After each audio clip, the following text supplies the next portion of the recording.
Hindi ko nga pala sila papakainin ngayon. Fasting sila ngayon dahil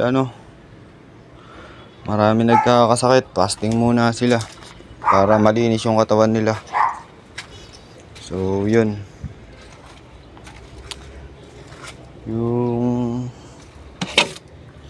wala lang. Ito lang, tamang lang tayo, kwento. Ito yung junior ko, hindi na lumaki Yung junior na lang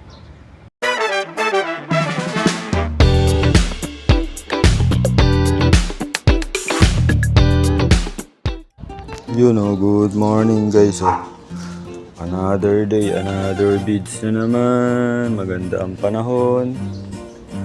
Eto guys, na maalam na siya.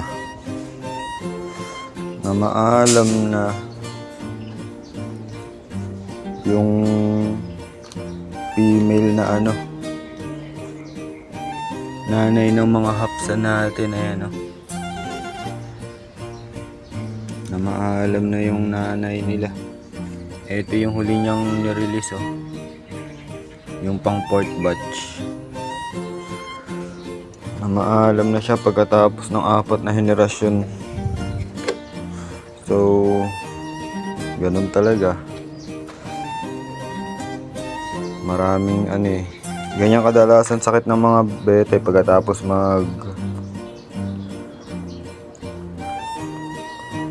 mangitlog. Minsan kakasakit, ilang beses na rin nangyari yan.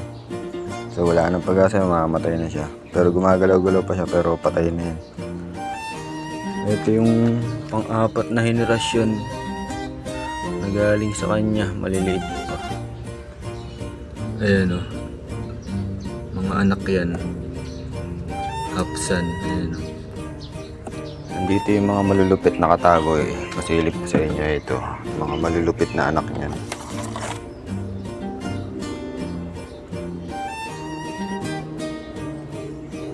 Ayan pang orange na orange, hapsan, lupit.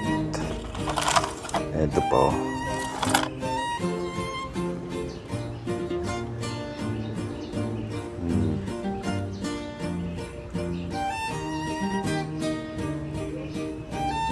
Diba?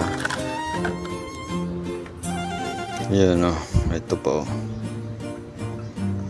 Ang lupit yan guys.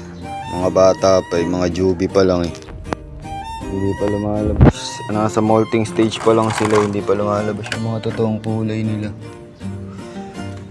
Ito malupit dito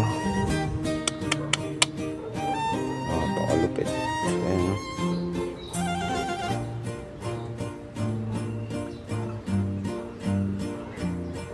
orange na orange.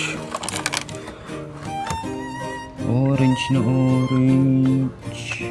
Ano po ito? Mustard.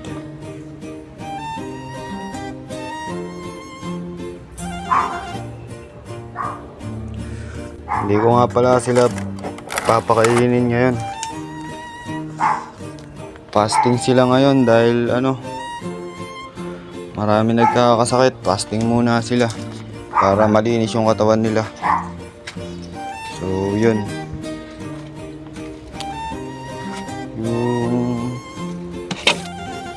Wala lang.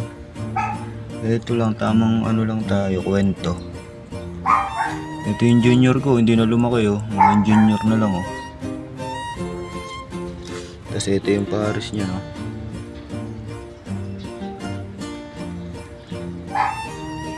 Hindi na lumaki. Gagawin ko na lang siyang pet. Ilalagay ko dun sa natin, aquarium. Bumili ako. Pati ito. So yun guys, hindi muna tayo magpapakain. Ganun lang ang style ko pag medyo marami nagkakasakit. Hindi muna tayo magpapakain. Ito lang pinakain ko, yung fry na maliliit. So yun, silipin muna natin yung mga hapsan natin bago tayo iwan ng kanilang mother. Orange base, red tail, Hapsan. Eto, mayroon dito pa isang malupit. Ayan o.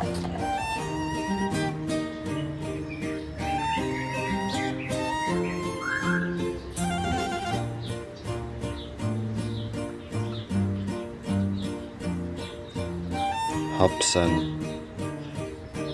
Hindi pa masyadong labas ang kulay nila. Sana tumingkad pa yung kulay nila pag lumaki. Pag nag-molt na sila. Nasa molting stage pa lang sila. So yun. Fasting sila ngayon para luminis muna yung mga abdomen nila. Hanggang dito na lang. Fish.